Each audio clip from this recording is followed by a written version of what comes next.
ओम नमः शिवाय। प्यारे साधकों, प्यारे मित्रों, ये अनंत की यात्रा अद्भुत है, दिव्य है। प्रेम से परिपूर्ण अगर इसे कर दिया जाए तो ये यात्रा सहज सुगम हो सकती है। जब जब साधक ध्यान योग की यात्रा पर उतरते हैं, अनंत की यात्रा पर उतरते हैं, तो कभी कभी उन्हें जीवन में नीरसता भी हाथ लगती है। हम बहुत चलते हैं, अनुभव नहीं मिलते, आनंद नहीं उतरता। तो इस कारण से साधक के भीतर एक नीरसता उतरनी शुरू हो जाती है, ड्राइनेस उतरनी शुरू हो जाती है, और फिर वो पुनः वापस उसी संसार की ओर मुड़ने लगता है, जिस संसार से मुड़ करके वो अनंत की ओर बढ़ा था। हम सभी साधकों को एक संदेश देना चाहेंगे। आखिर जब कोई बूढ़ा चलता है तो अपने हाथ में एक लाठी रखता है। लाठी उसका एक सहारा बन जाती है। चलना तो उसने स्वयं होता है। उसे लगता है कि लाठी मेरे साथ है। उस लाठी के साथ उसका सफर तय हो जाता है। ठीक इसी तरह से इस आध्यात्म के मार्ग पर जब भी कोई साधक चलता है, अगर वो अपनी यात्रा को और सहज सुगम सरल करना चाहता है तो अपने जीवन में प्रेम, भक्ति, मंत्र जप आदि आदि को अगर वो जोड़ लेता है तो उसकी यात्रा और सहज सुगम हो सकती है। वास्तव में तो साधक को भीतर ही उतरना है, अनंत की यात्रा पर उतरना है।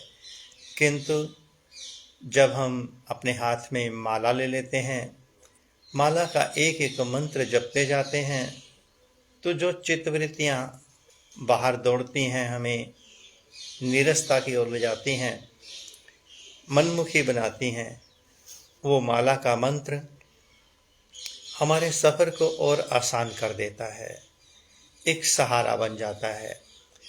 अगर कोई साधक ध्यान के साथ साथ प्रेम को लेकर चलता है, भक्ति को लेकर के चलता है, सेवा को लेकर के चलता है, तो ये नहीं समझना कि ये प्रेम, भक्ति, मंत्र आदि आदि ये आपके रास्ते की बाधा बन रही हैं। नहीं प्यारे साथियों, ये सभी आपके रास्ते के सहायक बन रहे हैं। इसलिए जो भी साधक योग के मार्ग पर हैं, क्योंकि योग का मार्ग थोड़ा सा ऐसा है कि अगर इसमें आनंद ना मिले तो मुश्किल भी आती है। कभी कभी साधक ऊपर नीचे होता रहता है, भटक जाता है जब उसे कोई अनुभव हाथ नहीं लगता। इसलिए प्यारे साधकों, हमने अपने जीवन में देखा, अनेकों अनेकों साधकों का अनुभव भी देखा। उसे देखने के बाद हमने जाना कि कई साधक ध्यान की ओर मुड़े, बहुत श्रद्धा, आस्था, लगन, प्यास लेकर मुड़े, किंतु उन्हें कोई जीवन में जब अनुभव नहीं मिला तो उन साधकों ने 2 साल बाद, किसी ने 5 साल बाद, किसी ने 10 साल बाद, तो किसी ने कभी पुनः वापसी कर ली, क्योंकि जीवन में रस नहीं था। इसलिए अगर हो सके तो मंत्र को, सेवा को अपने साथ जोड़ करके चलिए। रास्ते अति सहज सुगम होते चले जाएंगे, अति सहज सुगम।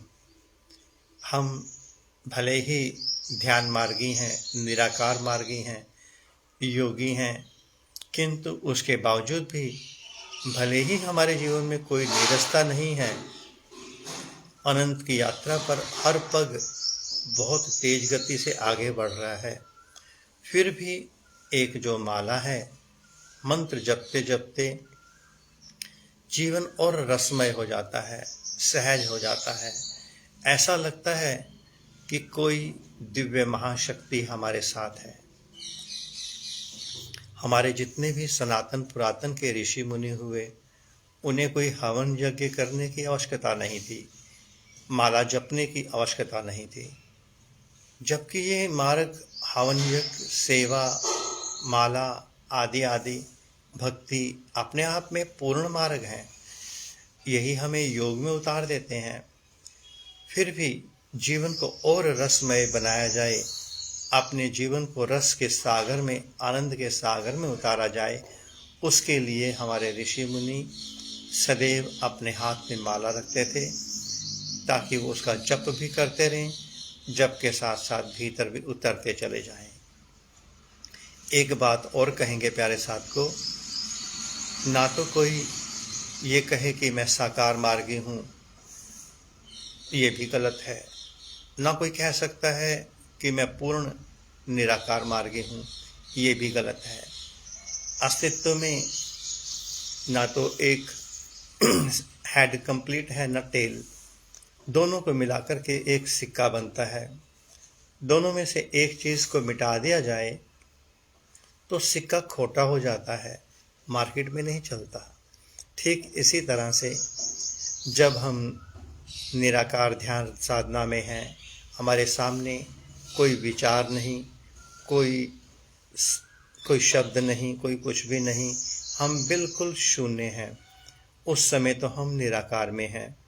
किंतु जब हम वापस लौटते हैं, हमारे पास बुद्धि होती है, विचार होते हैं, सब कुछ होता है, उस समय हम कितना ही कहें कि हम निराकार मार्गी हैं, वास्तव में तो हम उस समय साकार के साथ जुड़ गए हैं।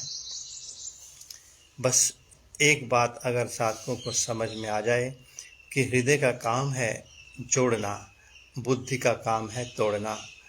अगर तुम परमात्मा के साथ, हृदय के साथ अपनी दोस्ती करते हो, जुगलबंदी करते हो, तो तुम परमात्मा हो जाओगे। और अगर बुद्धि से दोस्ती करते हो तो एक दिन बुद्धि परमात्मा से तुम्हें तोड़ देगी। बस इतना सा सूत्र। ओम नमः शिवाय।